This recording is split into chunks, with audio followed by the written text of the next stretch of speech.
5 inch அகலத்துக்கு 2 piece எடுத்திருக்கேன். இப்போ பார்த்தீங்கன்னா இதே மாதிரி நீங்கள் ஒன்று வந்து ஒரு கான்ட்ராக்டாக இருக்கணும் கலர் வந்து, அப்போ தாங்க இது வந்து நல்லா இருக்கும். எங்கிட்ட இருந்த கிளாத்தை வச்சு நான் இதை யூஸ் பண்ணியிருக்கேன். இப்போ பாருங்கள் 2.5 இன்ச்சில் மார்க் பண்ணிக்கங்க. இதே மாதிரியே கரெக்டாக அந்த 2.5 இன்ச் எந்தெந்த இடத்துல வருதோ அது மாதிரி மார்க் பண்ணி நீங்கள் கட் பண்ணும்போது உங்களுக்கு ஒரு சர்க்கிள் ஷேப் வந்து வட்டமாக உங்களுக்கு கிடச்சிருங்க. அதுக்கப்புறமா இதை வந்து அந்த கிளாத்தில் வச்சு அதே மாதிரி வட்டம் சேம் சைஸுக்கு நீங்கள் கட் பண்ணி எடுத்துக்கலாம். இப்போ பாருங்கள் வட்டமாக ஒரு கிளாத் கிடச்சிருச்சு நமக்கு. அதுக்கப்புறம் இது மேலே வச்சு நீங்கள் அதே சைஸுக்கு கட் பண்ணி எடுத்துக்கங்க.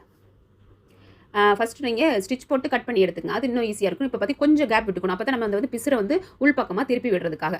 இப்போ பாருங்கள் ரவுண்டாக ஸ்டிச் பண்ணதுக்கப்புறமா எக்ஸ்ட்ராவாக இருக்கிறதெல்லாம் கட் பண்ணிவிட்டு அங்கங்கே லைட்டாக அர்க்காத் கொடுத்துட்டு நம்ம கேப் கொடுத்துருந்தோம் பார்த்தீங்களா, அது வழியாக நீங்கள் பிசுரெல்லாம் உள்பக்கமாக போய் வெளிப்பக்கம் நல்லா இது மாதிரி திருப்பிக்கலாங்க. அதுக்கப்புறமா நீங்கள் இன்னும் அயன் பண்ணிங்கன்னா உங்களுக்கு இன்னுமே நல்லா இருக்குங்க. பார்க்குறதுக்கு இன்னுமே ஃபினிஷிங் நல்லாயிருக்கும். இப்போ பாருங்கள் நான் திருப்பிட்டேன். அந்த கார்னர் எல்லாமே சுற்றிலும் நமக்கு கரெக்டாக வராது. இப்படி நல்ல ஒரு ஷார்ப்பான ஒரு இதை எடுத்து நீங்கள் ஃபுல்லாக நல்லா தள்ளி விட்டதுக்கப்புறமா நீங்கள் ஒரு அயனிங் கொடுத்துக்கிட்டிங்கன்னா இன்னுமே நல்லா ஃபினிஷிங் நல்லா இருக்குங்க. அதுக்கப்புறம் நம்ம விட்டுருந்த கேப்பை லைட்டாக அடித்து எடுத்துக்கலாங்க. கலர் மட்டும் உங்களுக்கு வந்து ரெண்டுமே வெவ்வேறு கலரில் எடுத்திங்கன்னா நல்லா எடுப்பாக நல்லா இருக்குங்க. இப்போ பார்த்தீங்கன்னா டிசைன் உள்ளதை வந்து நீங்கள் இது மாதிரி டிசைனாக இருக்குது அப்படின்னா அதை வெளிப்பக்கமாக வைக்கிற மாதிரி இருந்ததுன்னா நீங்கள் இது மாதிரி வச்சு அதை உள்பக்கம் வச்சு அந்த நாட்டங்க வச்சு இப்படி நேராக நீங்கள் போட்டிங்கன்னா ரெண்டுமே ஒரே மாதிரி வருங்க. கொஞ்சம் ஸ்லாண்டிங்காக போட்டிங்கன்னா ஒரு இது வந்து பெருசாகவும் ஒரு இது வந்து சின்னதாக இருக்கும். உங்களுக்கு சொல்கிறத விட செஞ்சதுக்கப்புறம் பாருங்கள். இப்போ லைட்டாக தான் நான் கிராஸ் கொடுத்துருக்கேன். அதனால் பார்த்தீங்கன்னா அது ரெண்டுமே கொஞ்சம் தான் உங்களுக்கு முன்ன பின்ன சைஸ் இருக்குது. இன்னுமே நீங்கள் கிராஸாக வச்சு பார்த்தீங்கன்னா உங்களுக்கு அழகாக வரும்.